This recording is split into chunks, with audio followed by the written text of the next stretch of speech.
পিঠে খেলে পিঠের সয়, আবার উল্টোটাও পিঠে খেলে পেটের সয়। রয়ও ব্যস্ততা বেড়েছে বাঙালি, কিন্তু পুরনো ঐতিহ্য পুরনো সংস্কৃতি আজও টানে বাঙালিকে। মকর সংক্রান্তির শেষে পিঠে পুলি খাবে না বাঙালি, তা আবার হয় নাকি? কিন্তু বানাবে কে, এই চিন্তা তো ছিল। তারই সুরাহা হয়ে গেল দমদমে, বাড়ি বাড়ি পৌঁছে গেল পিঠে। মকর সংক্রান্তিতে তৈরি করতে একেবারে দক্ষযোগ্য পরিবেশ। প্রায় 50 জন মহিলা এবং 50 জন পুরুষ একসঙ্গে মন দিয়ে তৈরি করছেন এইসব পিঠে। কেউ এসেছিলেন বনগাঁ থেকে, কেউ বা রানাঘাট, আবার কেউ বা অশোকনগর, আবার কেউ বা নদিয়া, কেউ এসেছেন ডায়মন্ড হারবার থেকে। প্রায় 26,000 নারকেল, 400 কেজি চালের গুঁড়ো, 400 কেজি ময়দা, 2000 লিটার দুধ। এই পিঠে পয়লা মাঘ পৌঁছে গিয়েছে দমদমের প্রায় 3000 বাড়িতে, যা একেবারে বাড়ির স্বাদ। প্রায় 100 জন মিলে তৈরি করছেন সেই পিঠে, যা পৌঁছে গিয়েছে দমদমের মানুষের বাড়ি বাড়ি।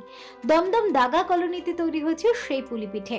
উদ্যোক্তারা জানাচ্ছেন, বাঙালিদের পুরনো রীতিকে বয়ে নিয়ে যেতে এই উদ্যোগ নেওয়া হয়েছিল, তাতে মানুষের সাড়া পেয়ে তারা ভীষণ খুশি।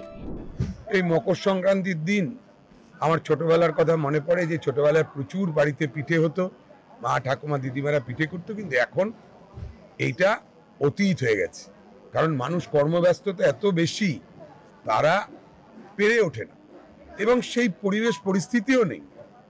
তাই আমরা ক্লাবের সমস্ত ছেলেমেয়েরা, ওয়ার্ডের সবাই মিলে ঠিক করলাম যে আমরা দুদিন ধরে মাইক বাজিয়ে লোককে জানাবো, লিফলেট দেব, এবং আমরা দলমত নির্বিশেষে মানুষের কাছে বাড়ি বাড়ি 5 রকমের পিঠে পাঠাবো।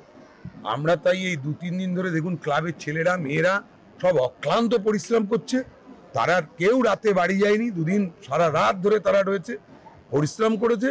স্বনির্ভর গোষ্ঠীর মেয়েরা রয়েছে, তারা পরিশ্রম করেছে, বিশেষ করে মহিলারা তারা অনেক বেশি পরিশ্রম করেছে। প্রত্যেক বাড়িতে বাড়িতে আমরা 5 রকম পিঠে পাঠিয়ে দিয়েছি। এতে মানুষ যে কত খুশি হয়েছে, এইটার যে আশীর্বাদ, শুধু ভোট রাজনীতি দেখলে হবে না, এটার যে আশীর্বাদ, এই যে মমতা বন্দ্যোপাধ্যায় কন্যাশ্রী দিচ্ছে, রূপশ্রী দিচ্ছে, সবুজ সাথী দিচ্ছে, ব্রাত্য বসুরা এত উপকার করছে মানুষের, কোনো কি রাজনীতি দেখছে? ভোটের সময় ভোট। তার জন্যই কিন্তু আমাদের এই ওয়ার্ডে তৃণমূল কংগ্রেস বারবার হাইয়েস্ট ভোটে যেত। সৌগত রায় হোক, ব্রাত্য বসু হোক, আমি নিজেই নির্বাচনে দাঁড়ালে হোক, 35টা ওয়ার্ডের মধ্যে দক্ষিণ দমদমে আমরাই হাইয়েস্ট ভোটে জিতি।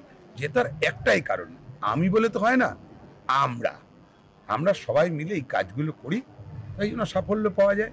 আর মমতা বন্দ্যোপাধ্যায়, অভিষেক বন্দ্যোপাধ্যায়, ব্রাত্য বসু, সৌগত রায়দের দেখে আমরা অনুপ্রাণিত। এই দমদম এদের জন্যই পাল্টেছে। Bureau report, channel 10।